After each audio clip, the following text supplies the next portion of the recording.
listening to Co-op 91.7 FM, radio for people, not for profit. Welcome to the Austin Public Library radio show, Volumes. I'm your host, Kanya Lyons, and... I'm Mike Wheat. Each week, we'll talk to librarians and other superheroes who make the Austin Public Library a hub of knowledge, technology, and inspiration for our community.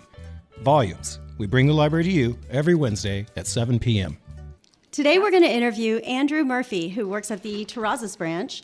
But before we get into that, Mike is going to talk to us a little bit about his experience working at the Windsor Park branch. Yeah, I just wanted to take this opportunity to really personally express my gratitude to KOOP for this opportunity for the library, to reach everybody that doesn't realize all the services that are available to them. When I started out with Austin Public Library at Windsor Park, I was a front-end associate helping people daily with the computers, and I saw firsthand gentlemen who spent days there eventually finding a job and came to me personally to say thank you for the time they had. And that's when I realized the true value of having all this available to them. Even so for myself, it was because of being at the library, dealing with the media materials that were coming through, that I had found my calling again to get back into graphic designing. The resources we had were plenty enough and good enough for me to get comfortable with the programs that I needed to use. All of this stuff that I didn't realize I wanted to do it again until I saw the media and everything in my hands.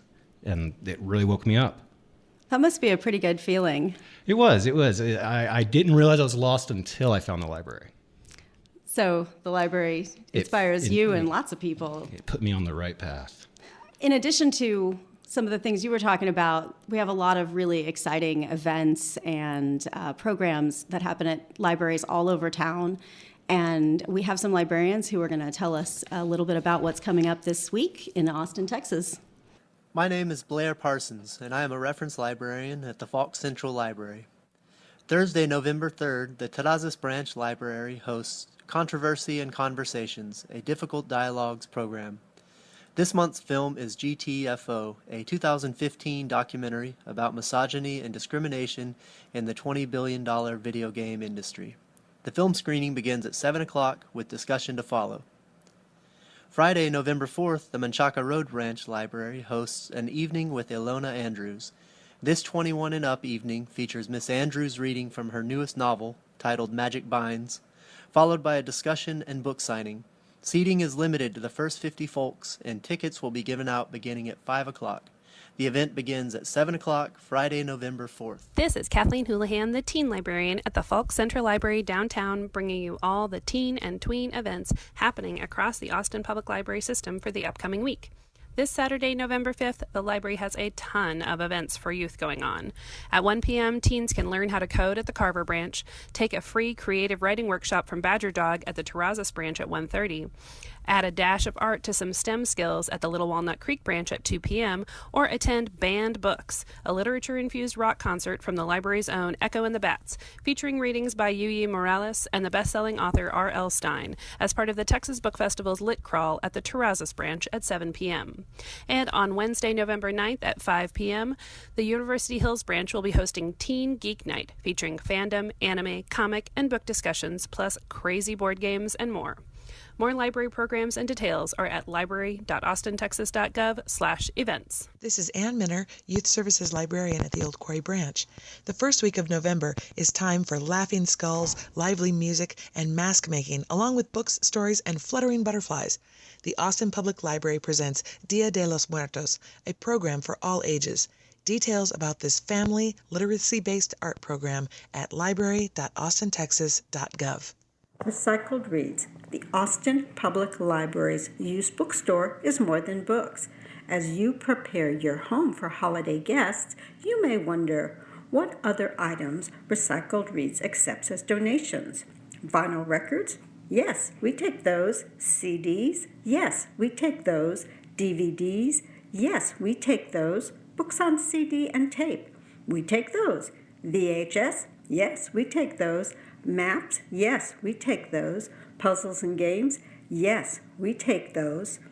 Recycled Reads, 5335 Burnett Road, 512 974-7460, www.recycledreads.org. Recycled Reads, supporting the City of Austin's Zero Waste Initiative. This Talking Book program provides digital audio, large print, and braille books and magazines to Texans who cannot read standard print due to qualifying visual, physical, or reading disabilities. Reader advisors are on hand to help navigate patrons through thousands of titles available for download to our free digital audio player. To see if you qualify or for more information, visit www.texastalkingbooks.org.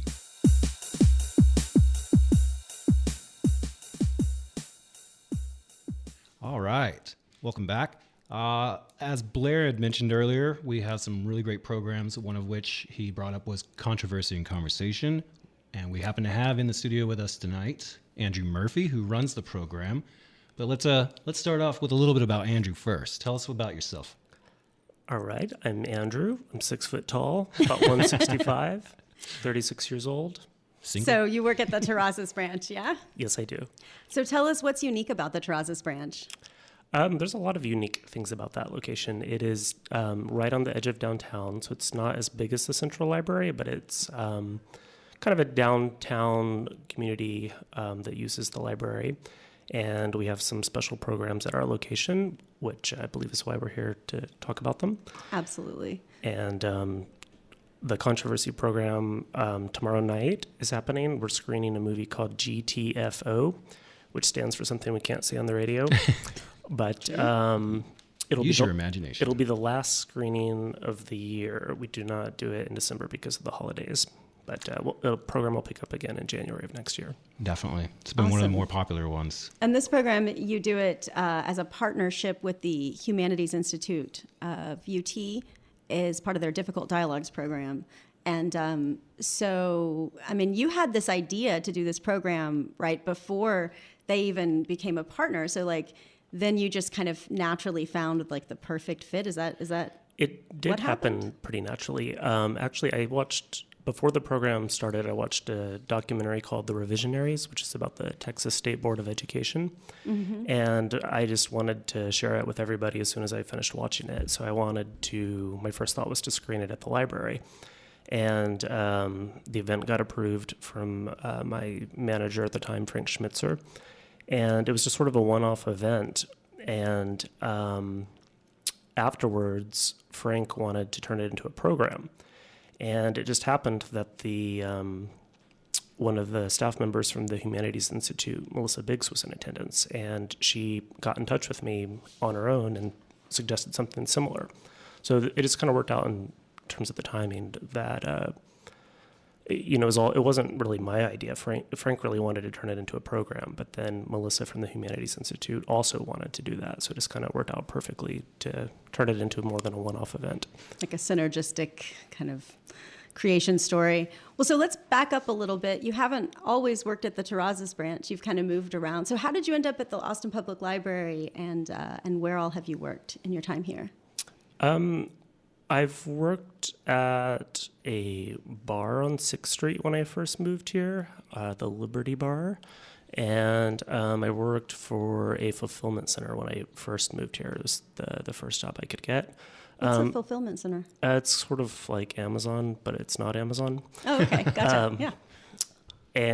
But I did start volunteering at the library pretty much as soon as I moved here. I had been interested in going to graduate school for information science for a long time. I was living in California prior to here, and it is just kind of too complicated to start school there. At least I thought so, working full time and everything. Mm-hmm. So when I moved here, I kind of had an interest in exploring that further. And my friend, who I kind of moved here with, was already volunteering at the library, and he encouraged me to volunteer in an effort to get a job. And I did. So for about 6 months, I was working at 2 jobs and volunteering at the library. Wow. It's great. dedication. But I wanted to work at the library. So once, I had my foot in the door and went through a few interviews, I was able to leave the other jobs. That's really cool. Can we stop for a second and talk about volunteerism? Because I think a lot of people probably don't know how much the library relies on volunteers to help us do all the things that we can't do in our normal work week. This show, for instance. Yeah, we have Sev Corson, who is our volunteer production assistant, who helps us with the script for the program, getting the clips ready, editing some of the clips, a lot of behind the scenes stuff that makes this program possible. So what kind of volunteer work were you doing for that 6 months? I was mostly shelving books, but I was I was given the occasional other little task as well. But this program, Controversy and Conversation, also has a volunteer, and he's even selected some of the titles that we've screened. So he's been a great asset, and he's helps set up the room before the event and cleans up afterwards, and usually makes a little display that relates to the title each night. So oh, cool. let me ask, Can you call him out, or is it a private? No, his name is Lewis, and I'm sure he would appreciate the recognition, because he's been with the program for 2 years. Thanks for all your help, Lewis. Wonderful. Wow. That's really awesome. So what is the process in selecting the films that you're going to show?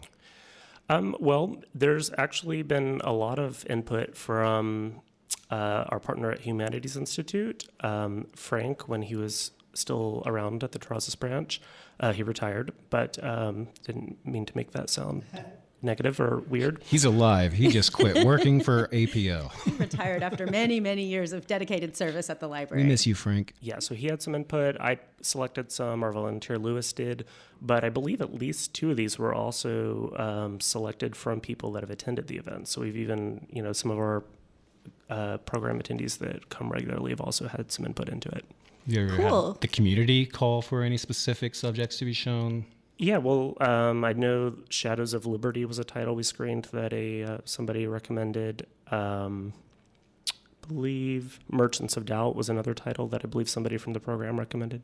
So what's the format like? You guys watch the movie and then you have like a discussion. Is there a panel or a leader, or is it just kind of people take turns? Right. So the program is we screen a documentary on a relevant social issue, and then we follow it with a discussion. We've been fortunate that the director of the films have attended at least on 3 occasions, and for our lineup next year, we have at least 2 confirmed directors attending. So that's always fun, kind of Q&A with the directors, and get to hear about making the film a little bit. Mm-hmm. We've had a few other sort of guest speakers. We've had some professors from UT attend.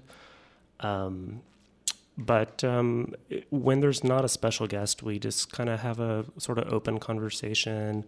Usually somebody moderates it, but it's it's really nice. It's actually the nicer. It's more, not only is it like a community engagement way to watch a movie, but there's been some really powerful things expressed after the films. Some of these topics really touch people.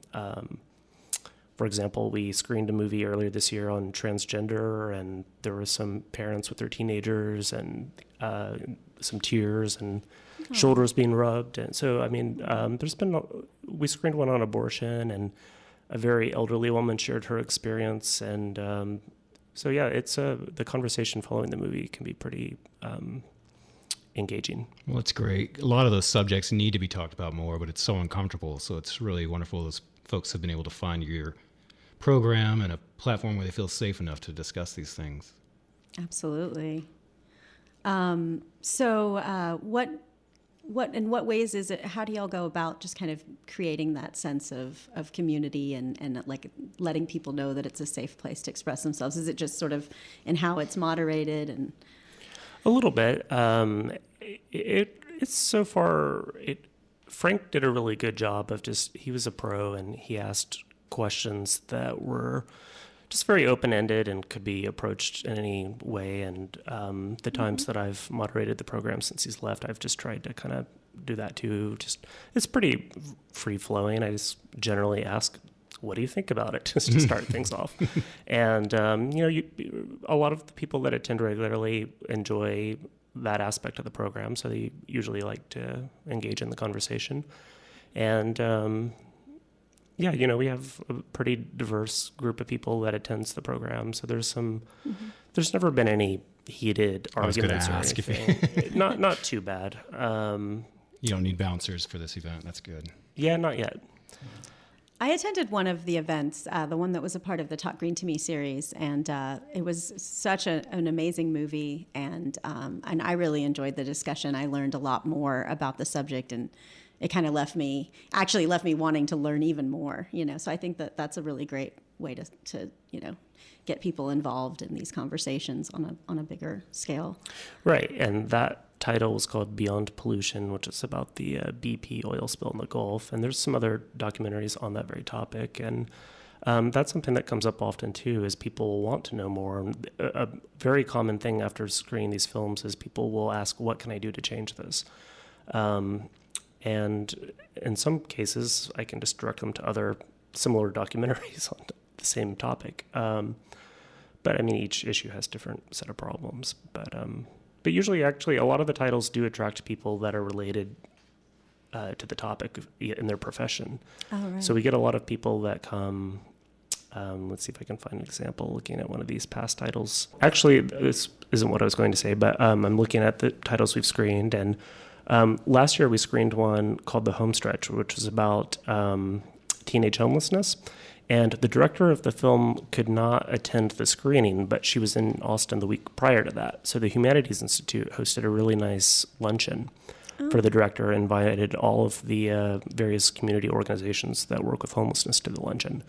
And that was a really nice event as well. A lot of those people from those organizations clearly didn't really know each other.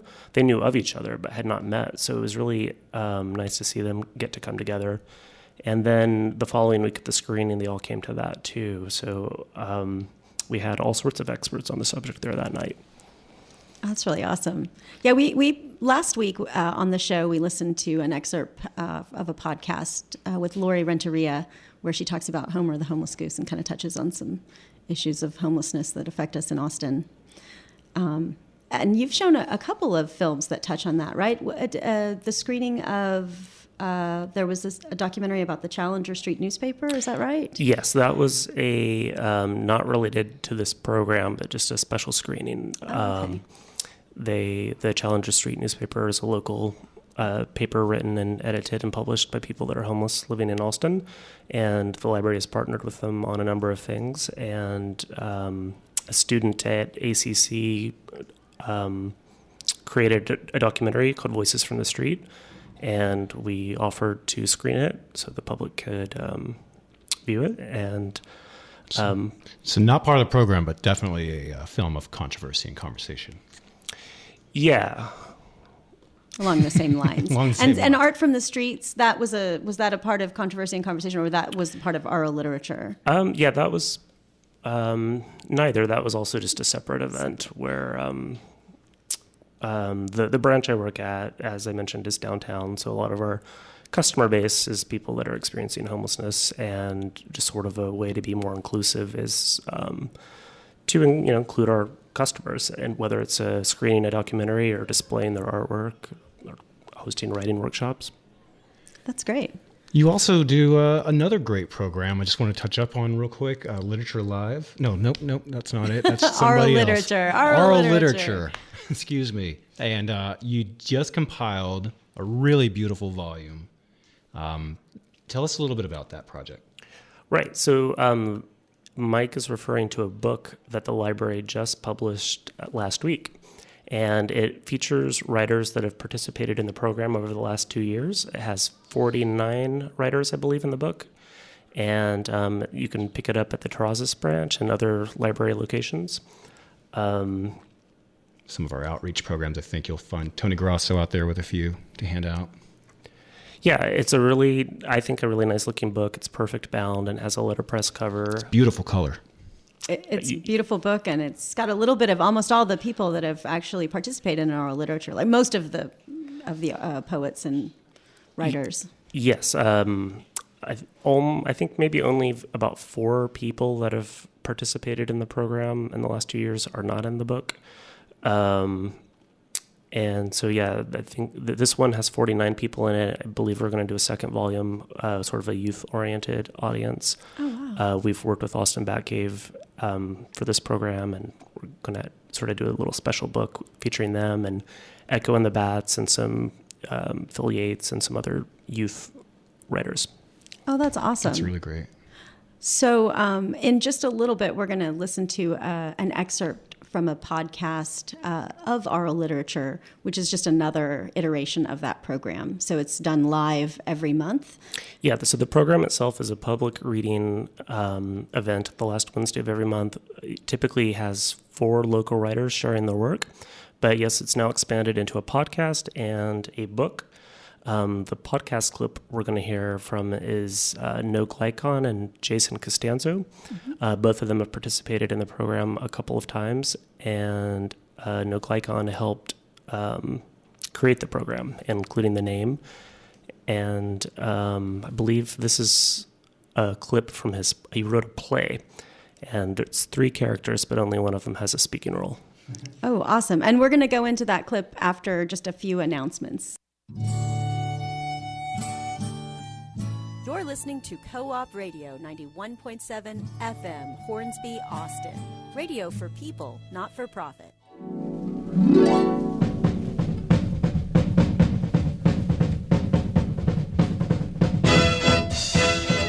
Co-op Radio features roots programming every morning of the week. This is Rod Moog inviting you to join me for the country, swing, and rockabilly jamboree Thursday mornings from 9 to 11. Our country is classic, our swing is western, and the rockabilly is the early kind from the mid-1950s. Thursday mornings 9 to 11. Look for you there.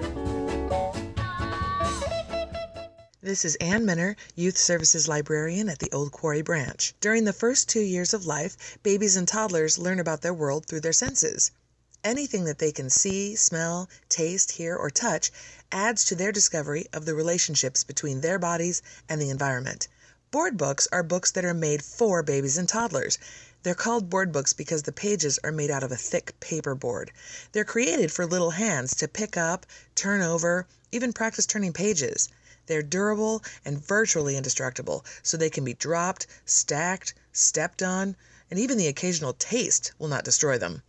Generally, board books have bright pictures and rhyming text to capture babies' attention. Stacks of board books and more about cognitive development are available at the Austin Public Library. Thanks, Anne. So next up, poet and musician No Glycon shares an excerpt from his play on the library's podcast. Oral literature takes place on the last Wednesday of every month at 7 p.m. at the Terrazas branch. Let's roll that clip.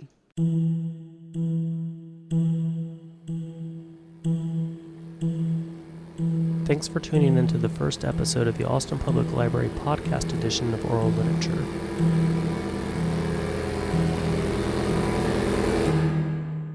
Oral Literature is a monthly program that takes place on the last Wednesday of each month at the Terrazas branch. The program typically features 4 of Austin's local writers sharing their work through a public reading. Episode 1 of this podcast focuses on local writer No Glycon, who's instrumental in creating the oral literature program itself. No suggested the name Oral Literature for the program, and he also contributed the artwork that is used in the oral literature graphic. No has been active in Austin's lit scene, giving public readings of his stories and poetries at establishments like Flood, Malvern Books, and has been a staple at the Chain Drive's Thirst Thursday event.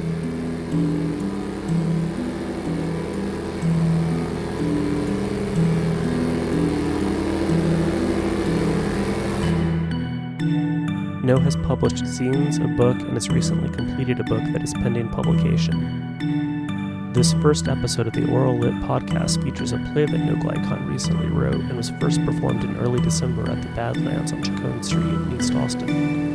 The play features 2 characters as well as a cat, but only one of the human characters has a speaking role. The music you hear in the background now and will hear throughout the play is composed by No from his project Cloth. The podcast edition of Oral Literature is intended to focus on the work of the writers and stray away from traditional interviews. Here is No to introduce his play. I'm No Glycon. I wrote this play entitled He Might Have Been Bit by a Dog or Something. It will be recorded by Jason Costanzo.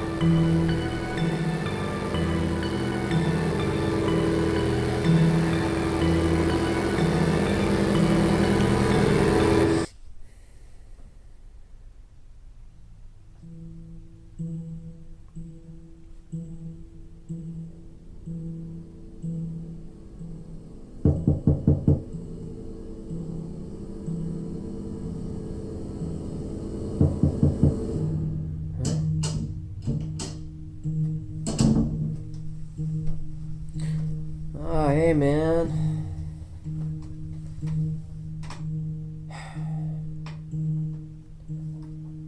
So, what you been up to?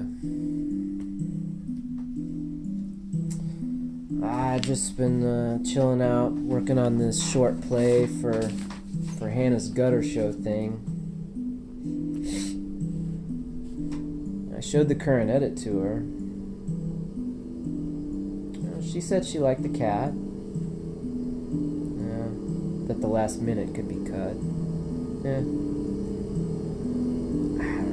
I don't think that says much about the play. See, I wanted her to say something about reality, like melting, dripping, oozing through the walls. That was really interesting. So that was an excerpt from the Austin Creates podcast with poet and musician No Glycon. And he was sharing an excerpt from his play. So this and a whole lot of other Austin Public Library podcasts are available at soundcloud.com/Austin-public-library. You can also get to that link through library.austintexas.gov/volumes if that's easier to remember. Anyway, we want to thank Andrew again for being here. Go ahead. Will you tell us a little bit more about where we can find the Controversy and Conversations? Yes, well, tomorrow night is the last screening of the year. We're screening GTFO. It's about online harassment of women in the gaming industry. And this title was selected by our partner, the Humanities Institute, who has been a wonderful partner. We did a special screening called Under the Stack on campus a couple of weeks ago, and that was really fantastic. And that was a panel discussion. So sometimes we'll have a panel at these screenings. Tomorrow night, 7 p.m. at the Terrazas branch. And when we say tomorrow, we mean Thursday, November 3rd. And the Terrazas branch is located on Cesar Chavez Street, just a little tiny bit east of I-35. It's 1105 East Cesar Chavez Street. And you can reach the branch at 512-974-3625 if you have questions about the Controversy and Conversation program, which they're screening GTFO. And so do you know a lot about this subject that y'all are going to? No, I really don't. I'm not personally a video gamer person, so I don't know about much at all. But I mean, I know what the documentary covers, which is sexism and misogyny within the gaming community. Mm-hmm. But because I'm not personally part of it, it's not something I'm really personally familiar with. But it is an issue that is real and is affecting a lot of people.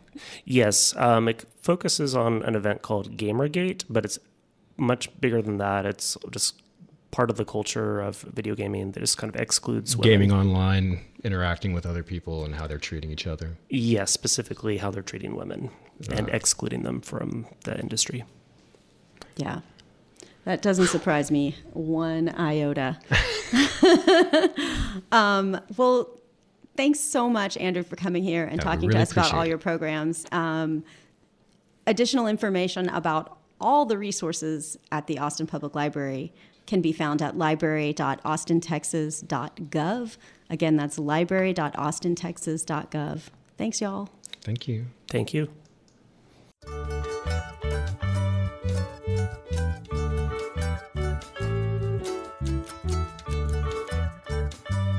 Thanks for listening to Volumes, the Austin Public Library radio show on Co-op 91.7 FM.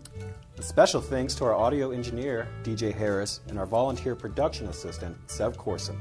And to the musicians who composed and performed our original theme song, Andrew Noble on violin, Kurt Duvall on guitar, and APL's very own Mike Wheat on percussion. Volumes, the Austin Public Library radio show, airs Wednesdays at 7 p.m. on 91.7 FM, Co-op Radio, Hornsby, Austin. Thanks, y'all. Bye-bye.